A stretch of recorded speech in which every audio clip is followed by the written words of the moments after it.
आज की रेसिपी बहुत ज़्यादा स्पेशल है।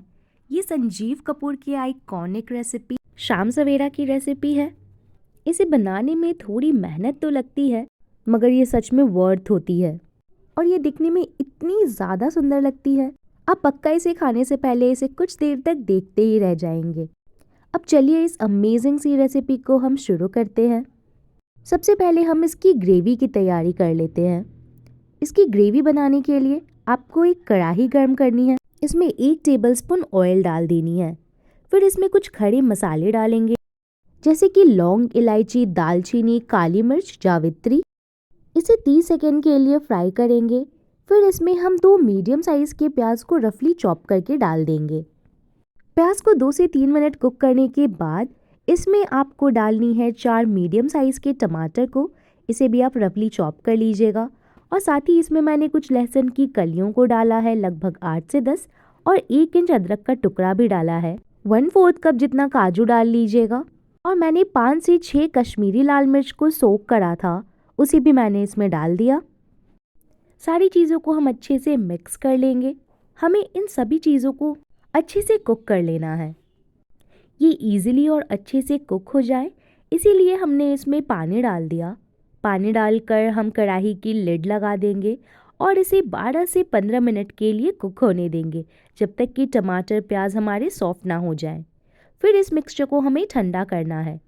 इसे ठंडा करने के बाद इससे हम दालचीनी और लौंग हटा देंगे, ताकि हमारी ग्रेवी का कलर बिल्कुल ब्राइट रहे।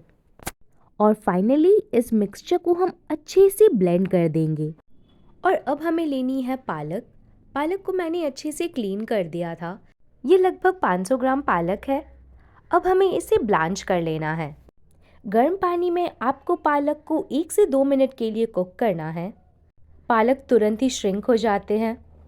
मैंने यहाँ पर ½ kg पालक लिया है, मगर वो तुरंत ही श्रिंक होकर बहुत कम हो जाते हैं क्वांटिटी में।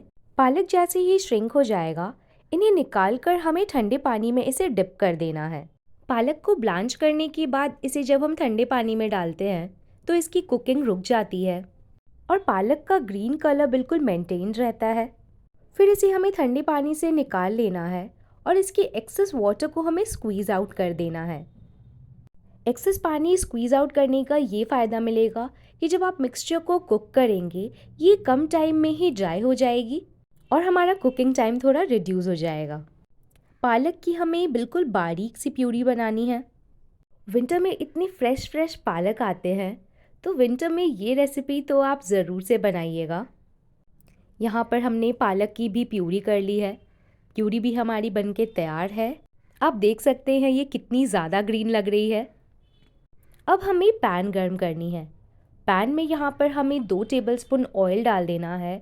फिर इसमें हम डालेंगे 1 टीस्पून जीरा और साथ ही मैंने इसमें 4 टेबलस्पून बेसन डाला है।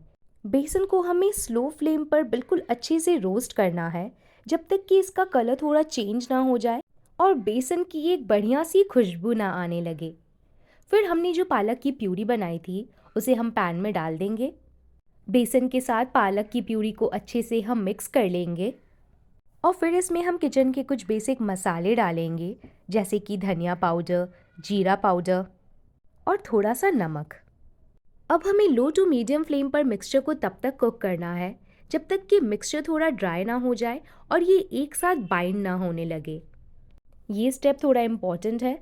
मिक्सचर हमारा जल्दी ड्राई हो जाए, इसीलिए मैंने ट्राई करा था पालक से जितना पानी हो सके मैं उसे प्यूरी बनाने से पहले ही उसे स्क्वीज़ आउट करके निकाल दूँ।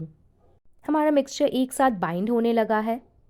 अब हम गैस की फ्लेम को बंद कर देंगे और मिक्सचर को ठंडा होने देंगे। जब तक कि हमारा मिक्सचर ठंडा हो रहा है, चलिए हम पनीर की एक स्टफिंग बना लेते हैं। मैंने यहाँ पर 200 ग्राम पनीर लिया है। पनीर को मैं यहाँ पे अच्छे से क्रम्बल कर दे रही हूँ। फिर इसमें हमें इसके टेस्ट को एनहांस करने के लिए कुछ बेसिक मसाले डालने हैं, जैसे कि नमक, थोड़ा सा अमचूर पाउडर, रोस्टेड जीरा पाउडर और थोड़ा सा कुटी हुई काली मिर्च का पाउडर। इसमें एक अच्छी बाइंडिंग आ जाए, इसलिए मैंने इसमें 2 टीस्पून कॉर्नफ्लावर भी डाल दिया है। अब इन सभी चीज़ों को हमें अच्छे से मिक्स करना है।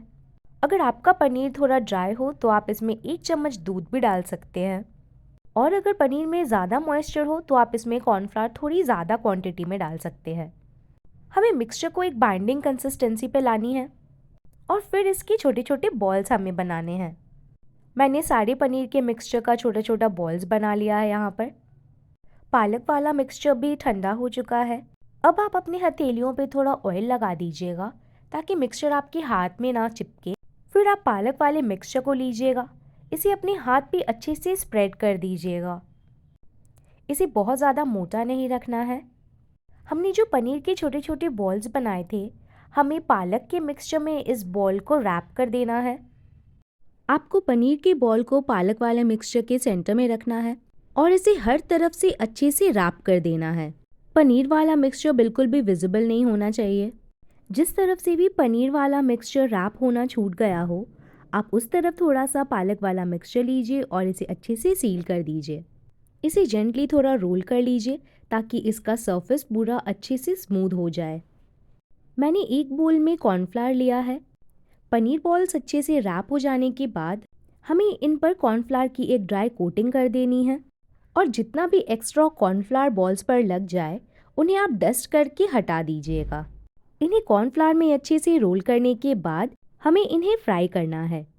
ये वाले पनीर बॉल्स बहुत डेलिकेट होते हैं, तो आप इसे थोड़ा केयरफुली हैंडल कीजिएगा। गर्म तेल में इसे हमें 4 से 5 मिनट के लिए फ्राई करना है। आप चाहें तो इन्हें एयर फ्राई भी कर सकते हैं। फ्राई हो जाने के बाद इन्हें हमें तेल से निकाल लेना है और बाकी के पनीर बॉल्स को भी इसी तरह से हमें फ्राई कर लेनी है। अगर पनीर बॉल्स अच्छे से सील नहीं हुए होंगे तो ये तेल में बिखर सकते हैं, तो आप इस बात का ध्यान दीजिएगा कि पनीर बॉल्स पालक के मिक्सचर में अच्छे से रैप हो गए हों। फ्राई कर लेने के बाद इन बॉल्स को हम हल्का ठंडा कर लेंगे और फिर इन्हें हमें बीच से डिवाइड करना है। आप किसी शार्प नाइफ का भी यूज़ कर सकते हैं, मगर मैं थ्रेड से इन बॉल्स को कट करना ज़्यादा प्रेफर करूँगी क्योंकि ये बॉल्स बहुत ज़्यादा डेलिकेट होते हैं और थ्रेड से कट करने से ये बिल्कुल भी डिफॉर्म नहीं होते हैं। आपको एक मीडियम लेंथ की थ्रेड लेनी है और फिर हमें पालक की बॉल को थ्रेड के बिल्कुल सेंटर में रखना है। पालक की बॉल पे हमें थ्रेड को रैप करना है, इसे क्रिस क्रॉस करना है और फिर इसे पुल करना है और बहुत ही आसानी से हमारे पालक के बॉल्स कट हो जाएंगे। हमें थ्रेड को इस तरह से रखना है कि जब हम पालक की बॉल को कट करें वो अप्रॉक्स इक्वल हाफ्स में डिवाइड हो जाए। सेम स्टेप को रिपीट करते हुए मैं बाकी के बॉल्स को भी डिवाइड कर लूँगी। सारे बॉल्स डिवाइड कर लेने के बाद अब बस एक लास्ट और फाइनल स्टेप बची है, जो कि है हमारी ग्रेवी को कंप्लीट करने की। मैंने 1 टीस्पून ऑयल डाला एक कढ़ाई में और साथ में मैंने 2 टेबलस्पून बटर डाल दिया है। इसमें मैंने 1 टीस्पून कश्मीरी लाल मिर्च पाउडर भी डाल दिया है और हमने जो टमाटर वाला पेस्ट बनाया था उसे भी मैंने कढ़ाई में डाल दिया। मैं ग्राइंडर को वॉश करके इसमें थोड़ा पानी भी डाल दे रही हूँ।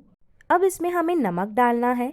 हमारी ग्रेवी के सारे मसाले ऑलरेडी पहले से ही कुकड है, तो इसे कुक करने में हमें ज़्यादा टाइम नहीं लगेगा।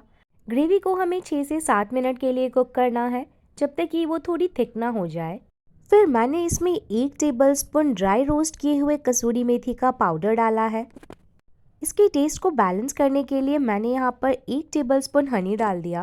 इसमें मैंने लगभग 4 टेबलस्पून फ्रेश क्रीम भी डाला है। आप क्रीम की क्वांटिटी अपने हिसाब से कम ज़्यादा कर सकते हैं।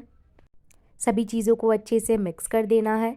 हमारी ग्रेवी की कंसिस्टेंसी बिल्कुल वैसी है जैसे मुझे चाहिए थी।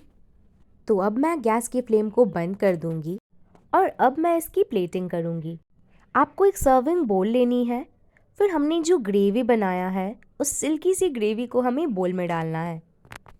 इस पे थोड़ा फ्रेश क्रीम भी डाल देना है और हमने जो पनीर वाले बॉल्स को 2 हाफ्स में कट करा था उन बॉल्स को हमें ग्रेवी के ऊपर प्लेस करना है और बस हमारी सिंपल सी रेस्टोरेंट स्टाइल शाम सवेरा की रेसिपी घर पर ही बनके तैयार है।